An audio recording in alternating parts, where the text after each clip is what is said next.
I want to bring in Steve. Maybe you can introduce your friend. You guys, we have from another country, Brazil, and Eduardo Bolsonaro. You want to hear? You want to hear? Put this up here. Here, put this on here. Steve. Yeah. Say that. Thank you. Good. Thank you. Great. Thank you. Hey, Mike. Thank you very much. Thank you. God bless you too. Is he going to sit right here? Yeah. That's all. Oh, please. Thank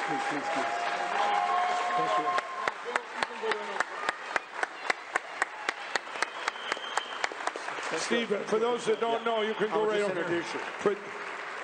Everybody listen. This individual has been a career police officer, a graduate of law school. He's got the greatest number of votes for Congress in the history of Brazil. He's the third son of the Trump of the tropics, President Jair Bolsonaro of Brazil. Thank you. And he's here. I met him in a divine appointment back in January, and they told me of stuff going on in their country. They were watching what was happening here because all their fears were right here. Now, I want to bring in an example of what all the other countries in the world are watching what's happening right here in our election. Because if the lights go out here, they're going out there, they're going out everywhere. And I want him to tell you all about his country. He's got I just seen some videos that you guys need to watch. But they're a great nation, and he's a great man, and thank you. Thank you, Mike. Just before start, yesterday I was with President Trump, and he gave it to you. And it's written to Mike. Yeah, to Mike, a great patriot. All right. Thank you, Mr. President, our real president. Wow. It was a really nice meeting. Thank you. Thank you, Mr. President. Mike, I ask you excuse because I will walk around because I took too much coffee. Is that all right for you? Walk, it's yours. Cheers. First, my name is Eduardo. Thank you very much to have me here, to give me this opportunity, Mike. And I would like to explain how the things works in Brazil about elections. We use electronic ballot box, so we don't use a paper. What happened in Brazil is you go to a machine, you dial the number of your candidate, and then you pray for God that in the capital in Brasília, they're going to count it correctly. This is the Brazilian system. So, since 1996, we lost the right to have a public counting of the votes. Until 1996, we had the chance to see if something got wrong during the counting. You can, oh, this is wrong, stop with that. Nowadays, you don't have this right anymore. So nowadays we are fighting in Brazil for the printed vote. And how we are doing that? First thing, we are exposing how ridiculous is this system. Because hackers can go into NASA, into, I think, all of the governments around the world. But the president of our superior electoral court says that this is the perfect system. You can trust on us, we will do everything right. And they say, Eduardo, you were the most voted ever congressman in Brazil. This is a proof that the system works. Yes, and with the authority of the most voted ever congressman in Brazil, I'm asking you to more transparency. Imagine if I lost the election and start to do my complaints. They will say, oh, you're complaining only because you lost that, man. You're a bad loser. Come on, you know, even make jokes with me. You know how it works. And, and President Bolsonaro, he started to expose suspicions of fraud. Every week on Thursday at 7 p.m. Brasilia time, he started streaming on his Facebook, Instagram, YouTube, and some other places. And he exposed, for example, what happened in 2014 election in Brazil. 2014 election, you have on the second round 2 candidates, Aécio Neves and Dilma Rousseff. from the Labour's Party, the same party of the former President Lula, all right? After a point, on the last 4 hours of the counting, minute after minute, you had Dilma Rousseff on first. 1 minute later, Aécio crossed Dilma. 1 minute more, Dilma Rousseff crossed Aécio. 1 minute more, Aécio crossed Dilma on the counting. It happened 269 times, one after the other. This is the same, it can happen.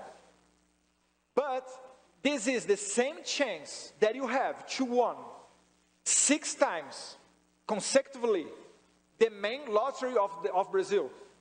Can you imagine that? Winning the lottery 6 times consecutively?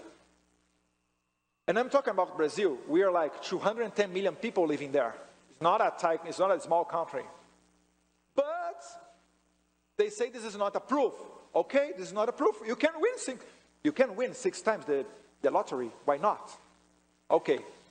So then, a little bit later, on the 2018 elections, they were counting again with the same system. They were counting, blah, blah, blah, blah, blah.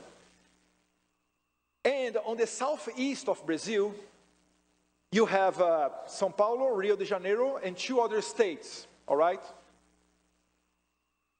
These states are the states where Jair Bolsonaro came from, Rio de Janeiro, and we are very strong in São Paulo, very conservative state. And in this state, the counting was really low. Only 10% of the counts have done at a certain moment.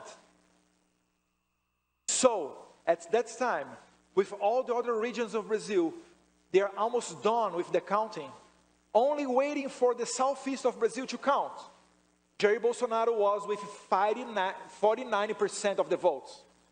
So even the mainstream media, our wonderful media, start to say, hey, very probably Bolsonaro will win in the first round. But then guess what? Things changed. And it got really bad when you expect, it's like, I don't know, let me say Trump will win in California and Biden will lose, I don't know, in other place here, in Texas. Biden will win in Texas and Trump will win in California. It's like that. So you have an idea of what was going on. It can happen, but it's very strange. And then the last one is the best one. Last year we had elections in São Paulo, in the city of São Paulo for mayor, all right? When they start to count the votes, the first moment that they showed up, the counting of the votes, you had 0.39% of the votes counted. Less than 1% of the count. And then you have the first one, the first candidate was Bruno Covas, 32% of the votes. The second one, his name is Boulos, he had 20%. And then on, the third, the fourth. Oh, you have the images, you lied to me. I'm kidding. No, this is not the one that I'm asking for. One more, one ahead, one more. That's it. Right there, on the right corner up, this is a print of the stream of President Bolsonaro showing what he has. 0.39% of the votes. You have the first one with 32%, the second with 20%, the third with 30%, and the fourth with 10%. In the end of this counting, if you see, they have the same 32%, the first, the second, the same 20%, the third, the same 13%, and until the number 8, the candidate on the position, the 8th, is the same thing. 0.39%, 37%, I have here the right number, 77%, and 100% of the votes counted. This is the picture. 32, 20, 13, 10. It can happen, but it shows what? It shows that you have a standardization. When you start to count the votes, you expect that a big city like São Paulo. São Paulo, we are talking about almost 90 million voters, all right?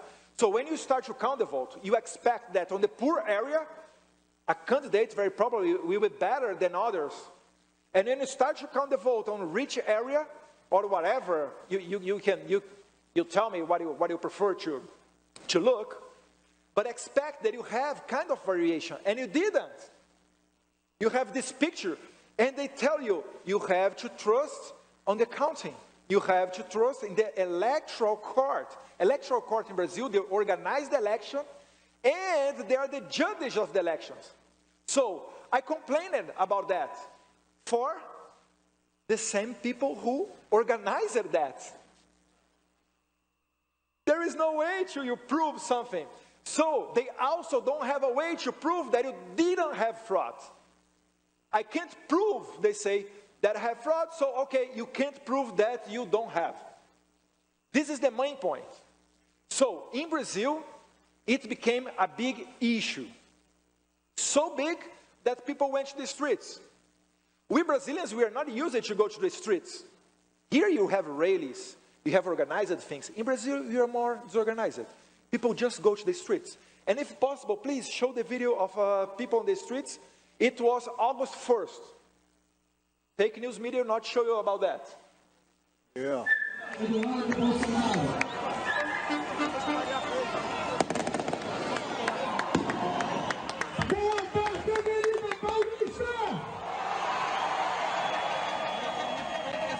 Os mesmos que soltaram Lula e o tornaram elegível, nos pedem para confiar que eles vão contar direitinho os votos.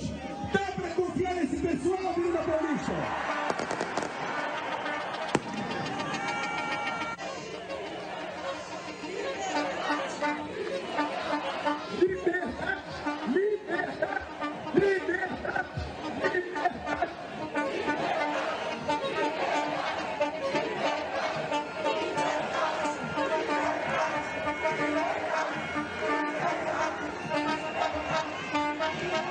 O primeiro passo é expor o quanto ridículo que é se colocar um deputado federal preso por falar. E também não vamos aceitar eleições fraudadas.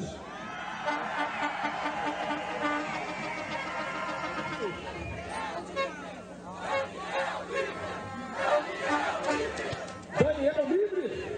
I will explain about that. We have a congressman that went to the jail because he speak. His name is Daniel. That's why people are screaming, Daniel free.